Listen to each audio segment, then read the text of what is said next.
Peace and blessings, family. This is your brother asarimhotep with the Mandela Institute for the Advancement of Science and Culture, as well as the Martin Delaney Center for Egyptology. Today we have a very special guest, Professor Manu Ampim, and we're going to talk about Nubia, African civilizations, and his new book that has been released. For those who don't know him, he is a primary firsthand researcher dealing with African and African American history and culture. He earned his Master's of Arts and a degree of History and African American Studies from Morgan State University, all the way on the East Coast. He's on the West Coast right now, and he's joining us live early in the morning. Today is Friday, October the 2nd, and we'll be back with our special guest in just a minute.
Indeed.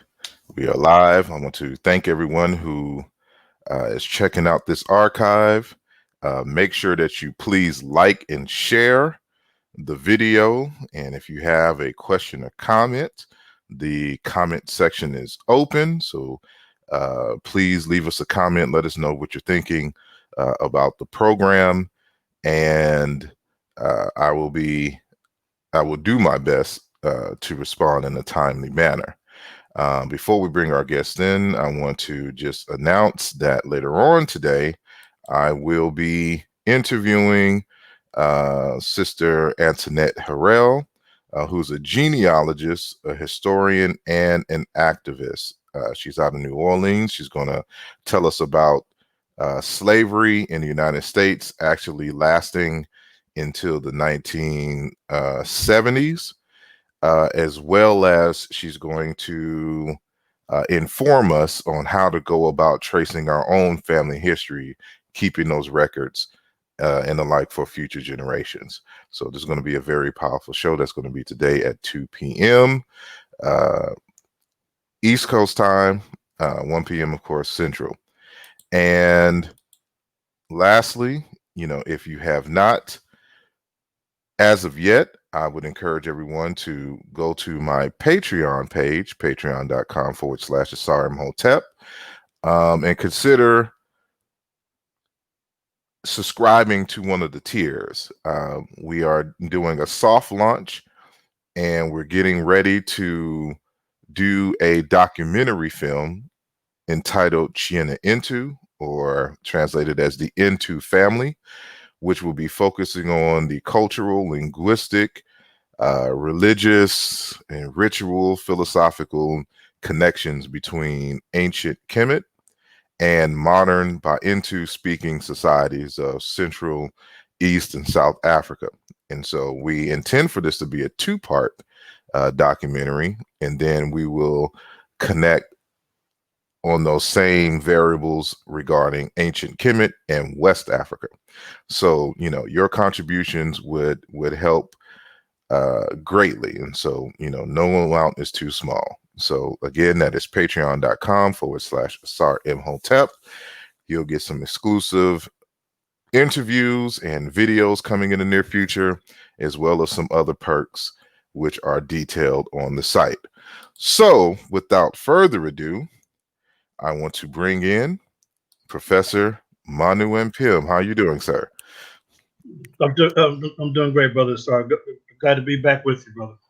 Indeed, indeed. Professor Ampim has joined us on numerous occasions way back in the day on the Blog Talk radio program. And so this is the first time that I think I've interviewed him live on the YouTube channel. So, we go back a long way, and I'm appreciative that he is on YouTube doing his own thing, giving lectures as well. And he has taken the time out of his busy schedule to join us and converse about his research along the Nile Valley. And so I appreciate you and thank you again for coming on, sir. My pleasure. All righty. Well, first things first, you have a new book out. Can you tell us the title and what is it about, and what was the motivations for writing the text? Well, yeah, I appreciate it. My latest book is a history of African civilizations, and I've been doing, primary or first-hand research in the field now for 3 decades. And I teach a unique course at Contra Costa College here in Northern California.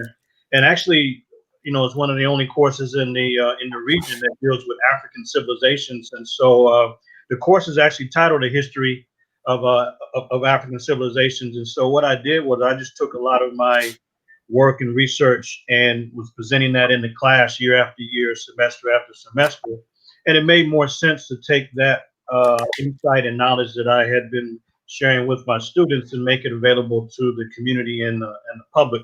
So, the book is really, it follows to a large degree what I cover in the class about, the African origin of humanity. But the biggest part of the book is really dealing with various high-level African civilizations around the continent and its influence in Europe and also here in the Western Hemisphere. So it's really an attempt to really oblige those that wanted, more detailed access to my work. So I decided that it would make much more sense to publish the book and make it available to the public. And they can get this text, I assume, on Amazon, but they can get it directly from you, I assume, on your website. Yeah, exactly. They can go to manuampim.com and get the text, or our other website, advancingtheresearch.org. And sure, it's available on Amazon, but let's face it, Amazon gets a pretty big cut of whatever is on their site. So I tell people, come to us directly, and you'll be supporting primary research without the middle company taking a huge piece of it. So sales have been pretty good. It's been some adjustment with the COVID lockdown, but I think we're getting the word out there. Indeed, indeed. Now, I hear you often make a distinction.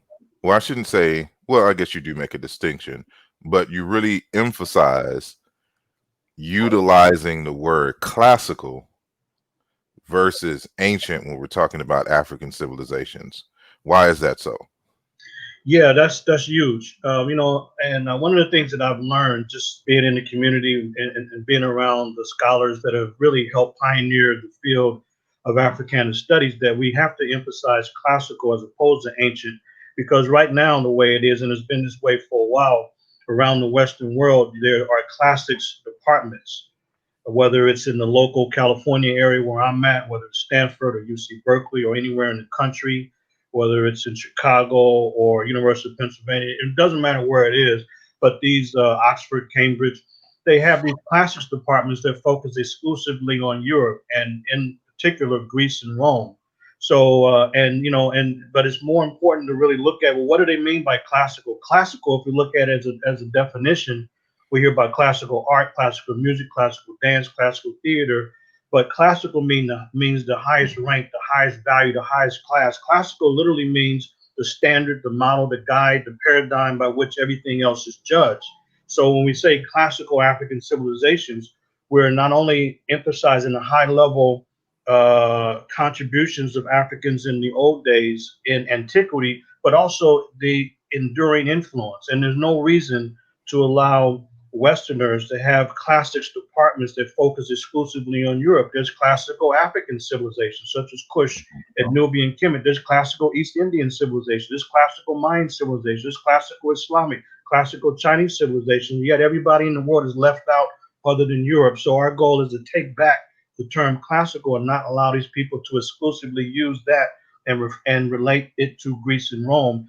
And so I always use classical, but we really have to give credit to those scholars that came together in 1984 to form the Association for the Study of Classical African Civilizations, because that's when the term was promoted and presented to the community. And so it is important that we continue the tradition of making sure that no one dismisses high level African contributions and just say ancient. Ancient is accurate, but classical is more apropos and is more meaningful, because if there's classics departments related only to Europe, then it needs to be, be honest, let's call it the classic departments of Europe. So then we know there should be a classical African department as well as other cultures in the world. So that's the reason why it's not only academic, but it's also political. And these people know exactly what they're doing. At the basis of so-called classical studies, the foundation is Greek and Roman culture and literature, and that's what it's about. And we can't allow them to have any exclusive domain to the term and the focus of classical. So that's why I elevate it, and I have a section obviously in the book, but I teach it on a regular basis, because there's nothing more important than to win the ideal battle. That's what it's about winning the ideal battle. So it's classical African civilization and not simply ancient. Now we're going to get into some details a little bit later, but of course, for those of us who are familiar with you, you uh, you deal, of course, with all classical African civilizations, but there's been a focus on uh, Nubia and Kush. Now, I don't know if you actually engage with individuals who I'm about to describe, but in this new era, there seems to be individuals who love and respect Africa, but they wonder why African Americans are focused on Nile Valley civilizations when we come from West Africa. So why should we be even studying Nubian Kush if our most recent African ancestors, arrived from the coast of West Africa? Uh, I think that's a fair question. The question is fair. Matter of fact, I can answer a question with a question and then go into details. Why is it Okay. that Europeans, who mainly come from Western Europe and more particularly from England, why do they highlight and promote Greece and Rome? They don't come from that area of Europe at all. But what they're focusing on is the highlights of Western culture or so-called Western civilization. So they look at the pinnacle of their so-called ancient societies. And so, matter of fact, modern America, look at the whole structure of the country, is based on the function and the political apparatus of ancient Greek and Roman culture. Look at the U.S. Senate; it comes Mhm. directly from the Roman Senate. Even the term. Look at the language. Most of the English language comes from Latin. 60% has a Latin base. Even people were upset that the Olympics were postponed this year. The Olympics goes back to Greece in 776 BCE. You look at sports, you look at language, you look at culture, look at government, and these people are systematically focusing on Greek and Roman culture because it makes sense. They're looking at the foundation of what it takes to govern, to rule, and to take the best of their tradition. So why would we do anything different than that? Sure, West Africa means everything, but think about it like this, Brother Star. Those that may say that, it is a fair question, but I notice when people go to West Africa, they go to Ghana, they go to Senegal, what's their focus? It's slavery. They want to go to Goriana, they want to go to the slave castles. How does that become one's experience in West Africa, to look simply at slavery and slave castle? What about African greatness, African tradition long before that? So what I tell people, let's go back to the beginning. Let's look at the origins of African high culture, because we have to look at our story as a novel and look at it and read it from cover to cover. We can't understand a novel just looking at the latter chapter or looking at the middle of the book. So for us, we look at the apex of African achievement that confounded the world with tremendous development that's been unmatched in terms of medicine and math and architecture and social organization. Why would any intelligent people not look at the best and clear model of a society and group of societies that can help us to move forward? So we look at the best of African tradition. No reasonable person is looking to try to recreate pyramids in Philadelphia or Houston or Atlanta or New York, but we look at the principles and practices that allowed Africans to be great in the old days, and we apply those practices and those principles today so that we can move forward. Like Frantz Fanon said, we can't try to catch up with the decadence of Europe or Euro America.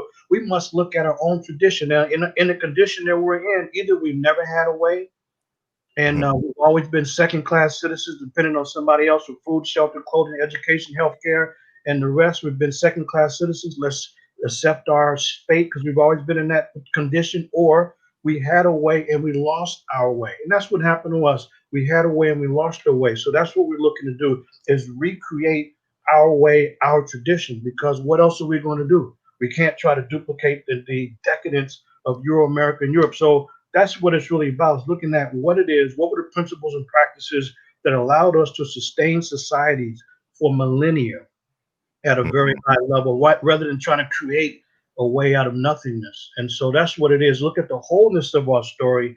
And if we do, then West Africa certainly has a place, but we can't start there if we're going to understand the full story of African people on the continent and us coming to this hemisphere as well. Indeed. You said something a little earlier that really speaks to something that Sheikh Anta Diop really stressed and emphasized in terms of creating a single narrative of African history. And so, of course, we would have to start from the beginnings, the beginnings in terms of the formation of Homo sapiens sapiens, and then how we migrated and interacted, over the years.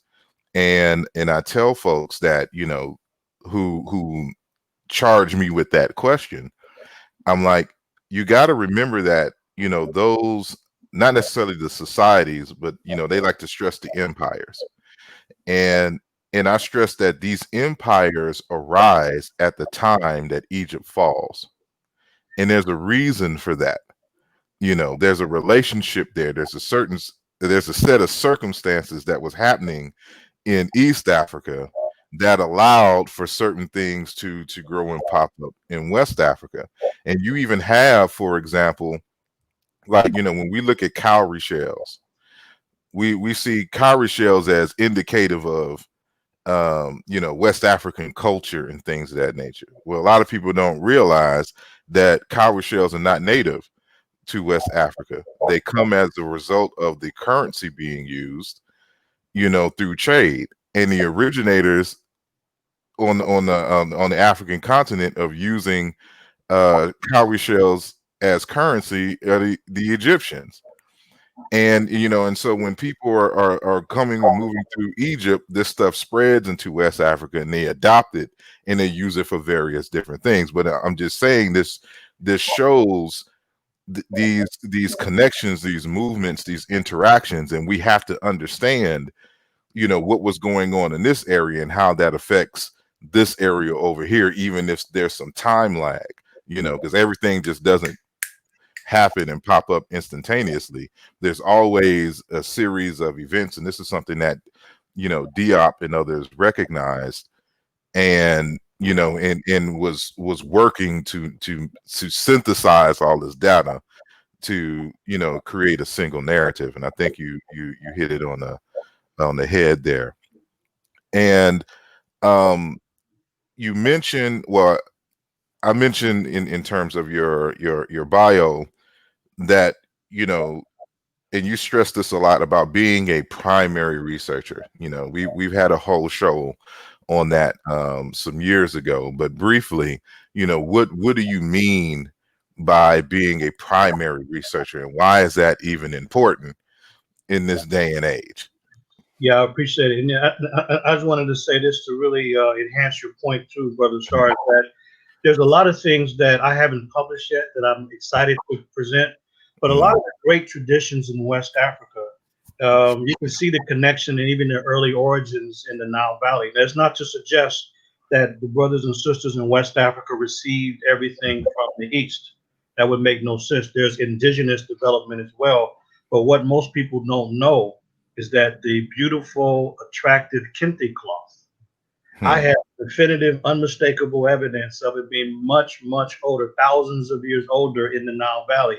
So when I release that, people will be Hmm. stunned to show that there's always the influence, east and west migrations through trade, and also north and south. So that's important. But for me, it's really to follow what Diop presented and people like Chancellor Williams, because primary research, it means firsthand research. It means when we're going to the sites and sources, we're going directly to the records, which is a higher level than just hearsay or reading what someone else had to say, which is okay because we can't be everywhere all the time. But the bottom line is there's nothing more important than to being able to go in directly to the record. So, in other words, for me, the comprehensive view of primary or first-hand research means that we have to look at four critical areas. Number one, we have to do the work in museums, so look at artifacts. And the reason why is because of grand theft around the world. There are literally millions and millions of artifacts that have been stolen from Africa and other places, and they're warehoused in museums. So we have to study these objects and artifacts and even human remains, even though we know that they're out of their original context. But nevertheless, it's still an important category of information. That's where I started really looking at museum work. Secondly, we have to do the linguistic work. No way to get around it. The linguistic work is a part of the understanding of the archaeological evidence and data because there's always writing around and to explain different scenes. Thirdly, we have to do spiritual work because one of the things that's very clear is you have 19th century, 20th century, now 21st century Western intellectuals trying to give an interpretation to African spiritual culture, ritual, and ceremonies. There's no way to do that and truly understand because a lot of the scenes on temple walls, tomb walls, and other artifacts, these are the images that are presented that have to do with deep initiation text and rituals and ceremonies. And for an outsider, a Westerner, to think that they can give an intellectual interpretation of African spiritual culture is not going to be accurately done. So the spiritual work has to be done along with the museum and the work in linguistics, but the field work. That's the other aspect of doing the firsthand research, and it is illuminating to go out in the field and make firsthand observations, direct observations and assessments. And so primary research has to do with going directly to evaluate the evidence, the information. And now for me, it's not just the evidence from antiquity, but it's also to be among those who represent modern living cultures that represent an ongoing tradition of these practices from antiquity.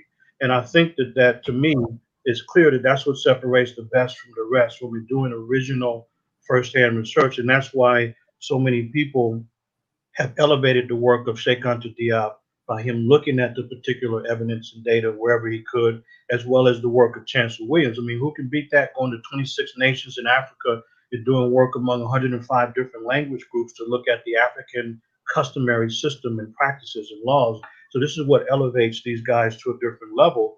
It's not just beautiful writing, but the writing comes from their firsthand work. And so for me, I wasn't reading their works just to say, oh, wow, this is great, but to really figure out their methodology, their approach to knowing. And primary research is always going to be more important than secondary research or even tertiary, because a lot of times, social media gets to the tertiary level where it's just historical gossip and hearsay. There's no rules, there's no regulations, and no standards. So for me, it's to really rise above that to go directly to the sources. And I started the work in 1989 of doing work in the field of primary research. Indeed, indeed. And, for those who don't know, you may have heard me. I actually modified this phrase of his, but he's the coiner of the phrase documentation. Uh, Beats conversation. yes, documentation beats conversation. And so my modification, because I deal primarily in linguistics, is that demonstration beats conversation because it's like mathematics. You have to show you work and whatnot. But it's a phrase that I use, but this is Professor Manu Ampim is the originator of that phrase. I want to put that out there, and and this is the reason why, because dealing with the primary research and going straight to the documents to make arguments. And speaking of that, I remember some years ago when we were conversing, you talked about your time with the great Dr. Theophile Obenga, and you brought up just a few minutes ago or seconds ago dealing with methodology. And so, can you tell us, what was it like studying under and with and to see his approach to the study of classical African civilizations, and what did you take from that, and how have you internalized what you witnessed him do, in your own research? Yeah, I appreciate the question. I remember, I don't recall exactly, but oh yeah, now I kind of remember. It was maybe about a month ago or a couple of weeks ago. We was preparing for a event a couple of weeks ago, and I was just telling one of the brothers, just giving them just some of the experiences I've had with Dr. Theophile Obenga and things that I hadn't really even thought so much about. But I'm here in the San Francisco, Oakland area. I'm in Oakland actually. So back in 1980, back in 1999, Obenga came out. He was at Temple in Philly. He came out, and then he was a professor at San Francisco State, and I had made some general contact with Obenga. He had came out here for an event, and I once in one of the high schools, and I was in the Cairo Museum in the main gallery with a friend, and I was looking at the artifacts, and then I looked down and I said, "That looks like Obenga." I said, "Nah, that doesn't make sense. Why would he be here in Cairo?" So then I'm going through the artifacts, getting a little bit closer, but it's a big area all the way down the hall. And then I looked and I said, "That kind of looks like him." And I told her, "Nah, that's not Obenga." So then eventually we looked and it was Obenga. So I went over, we talked. I didn't know if he remembered me or not. This was before he moved in 99. So this might have been 96, 95, somewhere in there. And I introduced myself. So yes, I remember Ampim. Yes, you wrote the article on the Rahotep and Nafret. So he asked, "Where did you get this from?" And I said, "Well, just from my own research." So yes, but yeah, very impressive. Where did you get this? And I said, "From my own research, my own primary research." Yes, I know. But so he really thought that I got it from somebody else. And so then when I recognized that he didn't think that I came up with the analysis, so no, I said, "This is the work I've been doing for years." And I said, in fact, right around the corner here in the forgery room, room 32, this is where I made the analysis. So I had to explain. So he kind of started to recalibrate because he hadn't really met a lot of people that looked like us in the States that did original primary research. So I explained it. So he remembered that. So when he came out here a few years later, it was at San Francisco State. One of the students was showing him around, getting him oriented and acclimated. So when I came back from out of town, came back, and then every Sunday would happen. Every single Sunday, I would go to pick up Dr. Obenga, and we would go to the UC Berkeley Library and literally stay for 13 hours from 1 p.m. to 2 a.m. the next morning, just consecutive 13 hours in the library. And what I noticed, and we would, and so if we get a little bit tired, then one would energize another, and I would see his excitement. When he find, it's a field study or something like that, and he finds an image. He said, "Look," the king. So then, so we would say, "Okay, look, Doc, let's, today we're only going to stay 5 or 6 hours," and they would never go to that. We would always go to 2 in the morning. We're like in there with the janitor, making photocopies of specific things that we were looking for. And what I recognized is he's very methodical. And 1 or 2 times we had other people to come with us, but they couldn't stay for half a day. They just could not hang with that level of intensity and focus. And one thing I noticed about him being a couple of things. Number one, he doesn't trust people. Now you would think that, okay, he wants you to copy this article from an academic journal. He didn't trust anybody other than me because he figures that most people are going to cut off the page, cut off the source or something like that, and they won't copy it right. So we would be going to that copier after 12, 13 hours, and he's got a stack of articles he wants to have copied. He didn't trust people. And most people say, why would somebody be that meticulous with an article being copied from from a journal, academic journal. But he was very methodical. That's one of the things I noticed about Obenga. The other thing that I noticed is this: is that when I was presenting, my work on the Rahotep and Nafret forgeries in the Cairo Museum, I had shared that with Obenga, and then he said something that was interesting to me. He said, "Oh, Ampim, everything's a forgery. Ampim, it's a forgery." I said, "Doc, it's absolutely clear. Look at this image of the person versus all of the other authentic image. Oh, Ampim, it's okay." I said, "No problem. I understand how he thinks. I have to demonstrate to the great Obenga. He's not even to me. It's obvious." He doesn't see it that way because it's new information. I said, okay, no problem. I said this. I can work on him all the way home when I drive home, and I can work on him next Sunday as well. It took a couple of weeks, and I said, okay, let me just bring my ammunition and show Doc. And then it took about 2, 3 weeks, and then all of a sudden he understood it. He understood that it was not just some ranting and raving, but it was a methodical, clinical approach to manipulated statues that have been changed and altered by modern conspirators, and I showed him that. And so when I was setting up presentations for Obenga in 2000, 2001, 2002 in the area, he had changed his approach. So he was showing image because I had never seen this image before, for example. So some of the viewers may know in the Cairo Museum, imagine these huge statues of Amenhotep III and Queen T, the largest statues in the Cairo Museum. I think people might can picture these images that I'm referring to, huge 60-foot high images. I had not seen an earlier photograph when the restorers of that colossal image of that powerful couple in the 18th dynasty, that they actually had her hands in the wrong position. They had her hands on her lap and had his hands on his lap. And there's no way you would ever see an authentic statue that way. So the restorers did not know the principles of African relationships. That if you look at it now, her arm is around his waist, showing affection, which is how it would have been. But when they restored it, they didn't know where to put the arm. And Obenga had showed that image.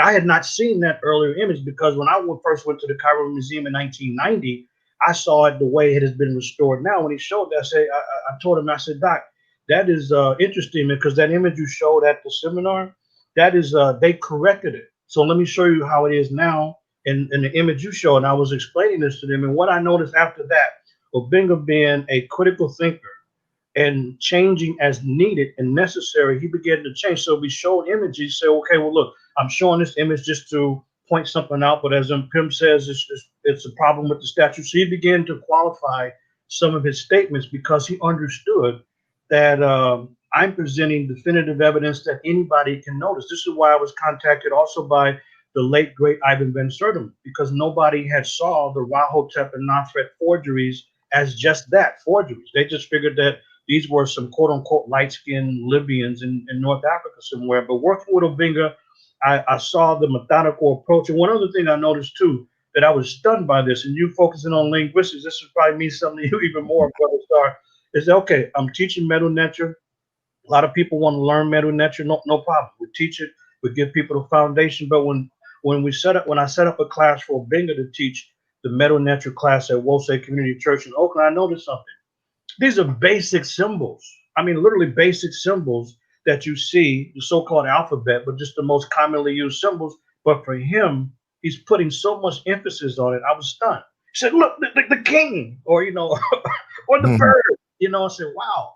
So just a basic quail chick. No. For him, it is tremendous energy behind a symbol that we've all seen over and over again. But for him, the level of emphasis on it, the amount of energy he's placing on what most would consider basic symbols, it's like, oh wow, this must be important. And not only that, but it cannot be forgotten. So those are some things that I picked up by working closely with Obenga, just the methodical approach. And it reminded me of other scholars like Van Sertum who wouldn't just embrace anything, but you have to definitively prove what it is you're presenting. And that's one of the things that I saw with Obenga, and so working with him closely for those years. And he was here, by the way, in the Bay Area, San Francisco Bay Area, from 1990, excuse me, from 99 to 2008. So a better part of those years we spent, working, and so it was definitely beneficial for me. And I think I showed Doc some things too to really began to look very carefully behind the scenes at statues that we would normally just take to be legitimate images, statues in relief that actually have been doctored up after discovery. Yes, I haven't had the opportunity to meet him, and I was uh, disappointed that, you know, my one time that I would have been able to meet him, he wasn't able to come. That was at the Nile Valley 2 conference some years ago in Atlanta, and I think you were there as well. Um, he was supposed to come, but I was able to speak to him in 2002, and that's because of a I was having a debate with one of my professors at the University of Houston on this issue of the meaning of Kemet, and so we were talking about Kemet and the Black Athena debates and things of that nature. And so he told me to write a paper and present it at this African American Studies Symposium that was happening at the University of Houston in that fall. So you know, I'm still an undergrad, so I'm still, I'm the only non-PhD basically at this symposium. So I'm writing, my first academic paper and presenting it at this conference. And, so I'm getting feedback from, various scholars on, directions I should go, how I should word this, things I should need to consider, et cetera, et cetera. So they're giving me good feedback. And this is where I met Dr. Mario Beatty. And, he said that, for your inquiry, you need to speak to Dr. Theophile Obenga. Here's his number. And it was at San Francisco State, the number that I had. And so I called it and, we had a conversation and, he's the one who really encouraged me to look into linguistics because he was, because then I was in for computer information systems in terms of my major. And once he heard that, he was like, "You'll be good at in linguistics. You should really consider, studying that." And so I took that to heart and found out it wasn't even really a consideration for the kinds of questions I was asking. I had to. It was a necessity, and so I kind of, saying forced into it. But yeah, I remember, that time. You know, but don't want to stop there because I know I have a limited time with you. And so now we get on Nubia, Kush in the Nile Valley, and so this term Nubia is in the general Egyptological literature is seen as a kind of a catch-all, phrase for Black folks south of the borders of Egypt. Is this accurate? And if not, why? Yeah, I appreciate the question. It's not accurate. Let's, and what I always do is preference the importance and the greatness of Nubia in antiquity as well as a current living culture as well, so that the words can't be taken out of context because you got people who would like to misrepresent the history of Nubia for whatever motives they may have, but it's not accurate. And what we're dealing with here is misrepresentation of the Nubian region that goes back at least a century. And I always emphasize the pioneer of the misrepresentation is George Reisner, because when Reisner was in the area, and by the way, just to be very specific, Nubia, it's not a country, but it's a region in southern Egypt and northern Sudan. That's the ancient area of Nubia, and it's also the modern area. So you're absolutely right. So what happens is that south of Egypt, there's not a lot of knowledge, and so when we go to the southern areas, it's just a catch-all phrase. It's a generic phrase to mean people south of the border. And I've talked to mainstream people who know that, like one of the like the conference, the Nubian, the International Nubian Conference in Paris, for example. I talked to 3 or 4 people to get their input about it as mainstream people, including Bruce Williams, which some people may know about. And no, he is pretty aware. They all are aware that it's just a generic term to mean people south of Egypt because there's not a lot of knowledge of those cultures. So it's just let's just call them Nubians, and it becomes a great distortion because Nubia does not go further south than like the third cataract or so in the along the Nile River. When you start going up south beyond that, that's not Nubia. It's not Nubia today, and it wasn't Nubia in antiquity. And so this is we're moving into other areas that go south of Nubia. But if you look at maps online, one of the problems is, people have put out this huge map that shows Nubia pretty much all of Sudan for the most part, and that's not modern Nubia, and it certainly is not ancient Nubia as well. So what I've been looking to do is to make sure that folks understand that Nubia has always been a great African culture and civilization, and the great Nubian traditions continue today, even though they've been under assault by the Egyptian and the Sudanese governments with the building of dams and displacement of the people. So that those ongoing crimes are taking place, and the Nubians are the most active in the region to resist. Others have been displaced, but the Nubians have been, more active and more effective, and they've gotten my support and support of many other people. We formed the Save Nubia project to help bring international attention to this problem. But the issue is that when we go south, there's many other groups. They're not Nubians, and to call them Nubians is a misrepresentation of their identity. So for me, it's to continue to go south into other areas of Sudan and even further south into southern Ethiopia, South Sudan, northern Kenya, and also to Uganda area, particularly the Kingdom of Buganda. And you recognize that they are not Nubians at all. And to just say that they're Nubians, or then what the other term, obviously, well, they're just Southerners. Just give them a generic blanket term. So that's what's been happening is that because the knowledge is not in depth, people just say Nubian. And this goes back to George Reisner, because the further he went to the south, he was stunned and he found evidence against his own position.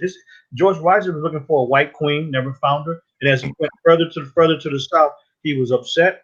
And this racist was very concerned that these black-skinned people, they were not Nubians. He called them Nubians because that's all he could admit. Okay, well, the Nubians are still around, but I don't see anybody specifically calling themselves Kushites directly, so I'm not going to mention that term. And this idea of the black pharaohs, this misrepresentation goes back to Reisner, because at some point it's clear that the people are not Nubians, but they're from those other cultures to the south. So there's got to be a distinction made, and Nubia and Kush are not interchangeable terms. But people do that because it's convenient. If you don't know about Kush or the Kushites and that region that they governed and ruled, then it's just better for most people to get rid of the problem by just using them interchangeably. You can't just use them. I mean, every group is different. There's different variations, even though they might have a lot of commonality.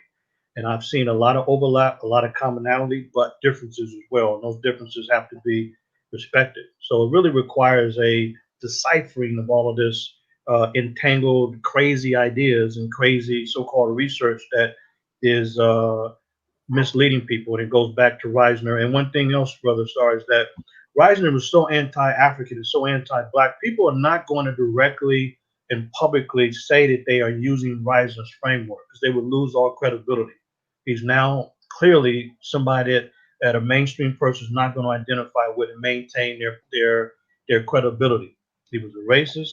However, they still use his framework: A group, C group, X group, all this kind of crazy alphabetical letters, and then you see Kush written and they change it to Nubia. That's not what it says. So anyway, that's part of what I'm dealing with, is to really pioneer the field of Kushology and separate that from Nubiology, because these are interrelated fields, but at the same time they're different as well. I have tentatively, just based on the nature of the consonants and associated the word or the name Kresh with Kush, because of the I'm using the transliteration. For Kush is spelled K, lowercase k, capital A, and then capital S. In terms of when we're writing out the transliteration for Kush, and that capital A is an R sound. It could have weakened as a result of being in the intervocalic position, over time. But, again, it's tentative, because I think the name Kresh, some Nilotic speakers, along the Nile, that may be a modern term, in which I'm still investigating. But you speak to the importance of, because if we don't accurately identify these names that the actual Egyptians used, then, we may not find them, their descendants, in the modern time, if you just blanket them with a term that they never used, because the Egyptians actually used names for different groups. And so it really messes up the history when they talk about, well, because of course, the Egyptians were white and they hated the Nubians, because they were black. And then, but you find in the records that some Nubians, so-called Nubians, they're working with and cool with, and then other ones they have issues with. And so, if you blanket them, it makes it seem like they had a problem with everybody, in this region, and it is not this dynamic relationship between these different groups and the ancient Egyptian civilization. And so, that meticulousness, comes in handy in really kind of weeding out and meeting out that history, so to speak.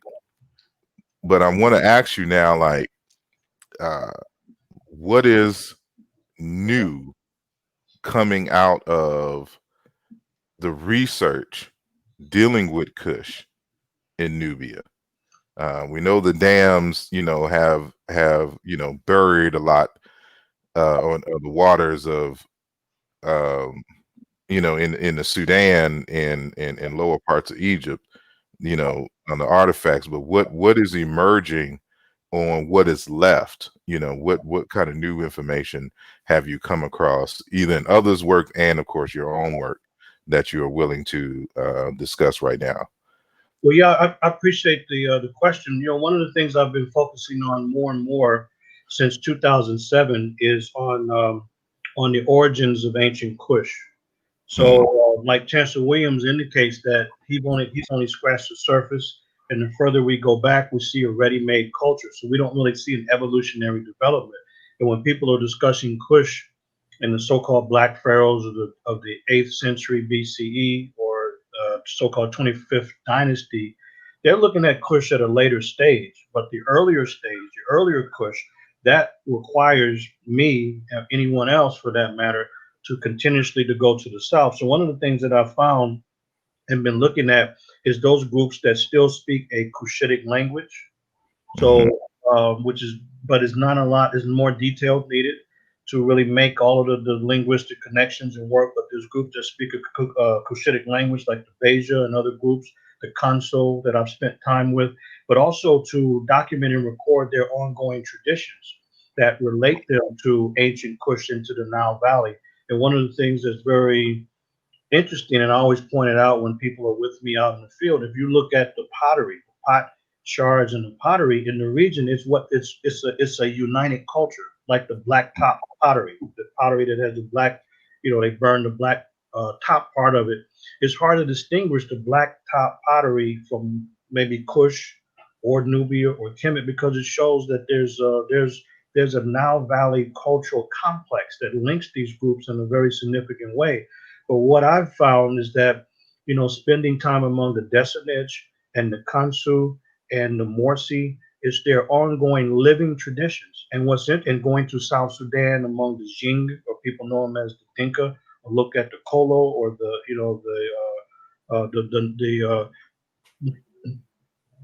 Nuer, the Nuer group, and looking at them, their cultural ceremonies, their rituals, interviewing chiefs and elders. One of the things that's very significant is that they don't necessarily know about the ancient or the distant past, but they definitely are very intimately knowledgeable about their current practices and the rationale and the reasoning, and it's uncanny the similarity and sameness that the rituals and the ceremonies and how they explain things today, and how they perform the rituals and ceremonies around marriage or around puberty rites or funerals, or how kings are and chiefs are installed, or the funerary practices is amazing, because it's like, wow. So then when I showed them images of Kushites from thousands of years ago, it's always amazing to hear what the chiefs and the elders and the practitioners have to say, because it's the first time they're seeing these images, but they have insight because they can recognize what they're wearing, like the loincloth, made out of cowhide. This is what they do today, or the hairstyle.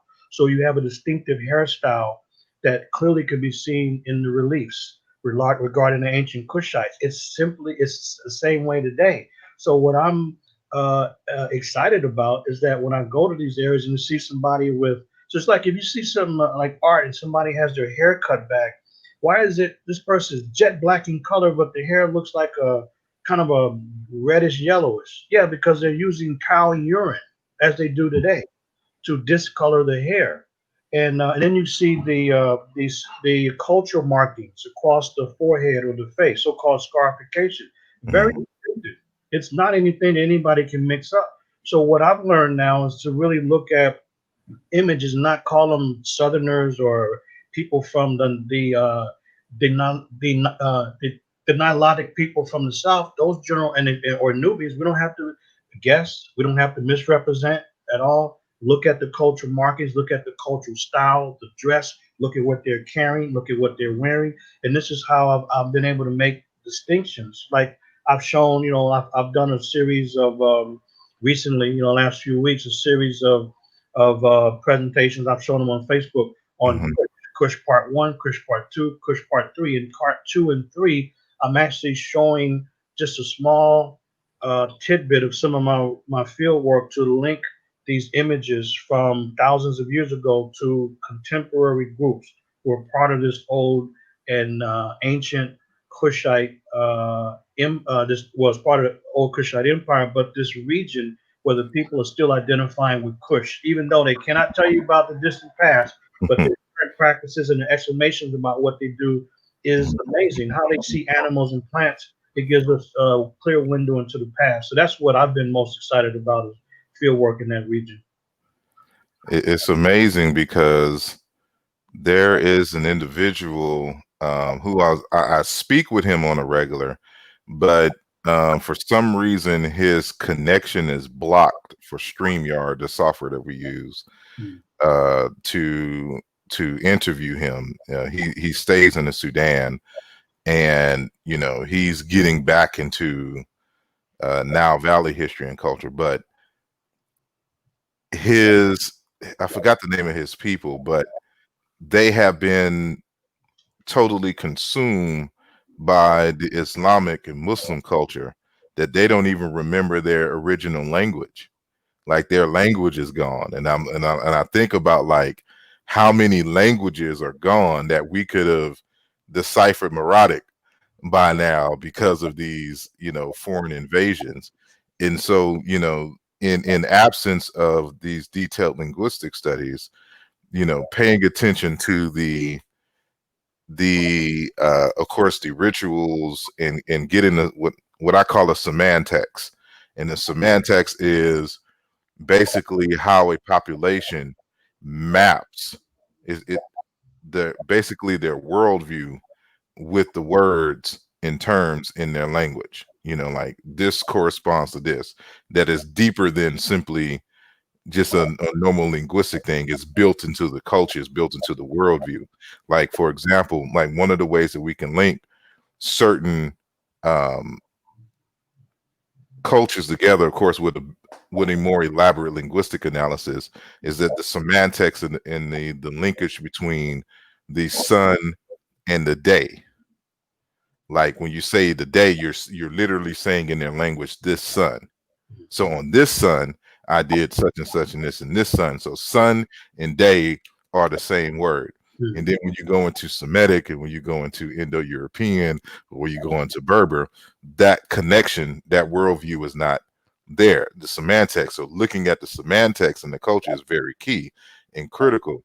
And especially looking at the wheres. And I was, going to ask you about that but you kind of mentioned it already, paying attention to just what seems little but maybe major when comparing it. Like, when you look at King Tut's earlobes and they have piercings in them, what does that mean to those cultures, and who gets certain piercings, and what do certain collars mean, and hairstyles is a certain initiate level, wear this hairstyle versus, another hairstyle, like in Egypt when they have the side lock. Normally, the children wear it, but you see certain adults with it as well on the Egyptian monuments. And so those cultures that still have them, what does that mean? What does that tell them? What is it called? Can we link it? You know, back. So the artwork and then the visual, the living tradition is very important. There's no question. There's no question. We can link it because we can link it and gain insight because of the living cultures that still have those cultural practices. They have insight about why they do what they do, what Hmm. those practices are really about. And when I go from one group to another, whether it's in South Sudan, in Sudan, in the special nations, nationalities, and peoples region in Sudan, or Lake Turkana and Kenya, it's a similar understanding, and it's amazing to really look at how the current people explain why they do certain things, and you see these cultures. It just gains insight that we're not going to get just from looking at the ancient language or even the art. We can see it, we can give our interpretation, but then we have the modern explanation from people who don't even know the art, but they know their Hmm. culture. That's so special. So that's, and in linguistics, one of the things I pointed out is that in Ethiopia, that special area there was one of the elders, Elder Gata, and Hmm. we driving in Elder Gata. We're driving, and this is one of five elders that still speak the Brahili language. Just five. He's one of, Right. and he was very unhappy that some researchers that came and they didn't follow up and come back to help record and document more of the language. So we interviewed him a couple times to try to figure out where things are at with the Brahadi language. But he is only among five elders who continue to speak the language. And then, but so looking at language has been so important to really deal with these languages that are in a region where customs are dying out because they're frowned upon by governments, whether it's in Sudan or Ethiopian government is trying to squash these indigenous cultures. So for me, going among the I mentioned the council. I'll give one example of what excites me. The council. So, like for example, they speak a Cushitic language. They're related to the Oromo, but their oldest son among the council, they can name them different things, but one name is that they call him Kute, the oldest son. And then the younger sons is Kuse, Kusia, and then Kusio. These are names for the sons in the order in which they're born, related to Kush. Same thing with the daughter. So the eldest daughter is Kuye, and then the younger daughter is Koye.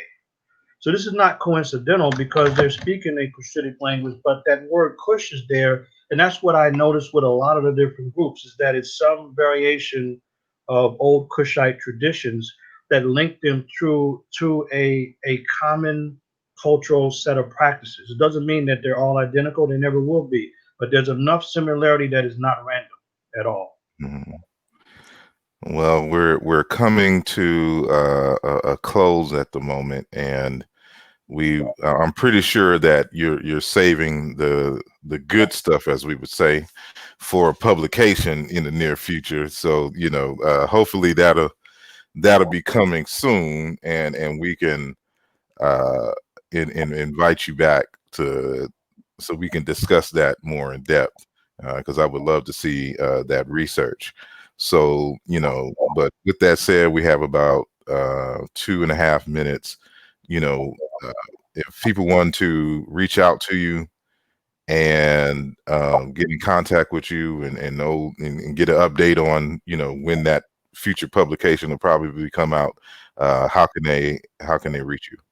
Well, I appreciate it. They can go and reach me right at my website, which is manuampim.com, or advancingtheresearch.org, or on social media, whether it's Facebook, they can contact me there, and then also have a YouTube channel as well. So and of course the other ones, Twitter, Instagram, Mhm. but so social media as well, and we love to keep people abreast of the field work and the upcoming publications. And the thing that I'm excited about Mhm. is I'm convinced that the greatest work is still ahead of me, and so we'll be able to produce some publications that would help to I believe, to a certain degree, redefine the discipline. in certain areas. That's what I'm excited about is upcoming publications. Indeed, indeed. I appreciate it greatly. Wish we could talk longer, but I know you got other things to do. So it is an honor as always to have you, converse with me and my audience. And I encourage everyone to visit those social media platforms, subscribe to his YouTube channel, join his page and get the updates. And I think he has opportunities for any kind of online classes that you may be able to take from him directly, as well as DVDs of some of his lectures that you can purchase. So help support the work, learn about the Save Nubia project, which we didn't get a chance to get into today. But all of that is, you can find that information, on his different websites. So thank you again. I appreciate you. Thank you, brother. Sorry, I appreciate the opportunity. Thanks for reaching out. And you know what, brother, I'm always glad to squeeze out some time to, to, to be with you, brother. So I appreciate the opportunity. Indeed, indeed. Well, that's it for today. Here's my social media where you can contact me as always. And so getting prepared for another interview for today. So keeping the information flowing. And so y'all be safe and be blessed. Please like and share this video. And I'll talk to you and see you guys soon. Peace.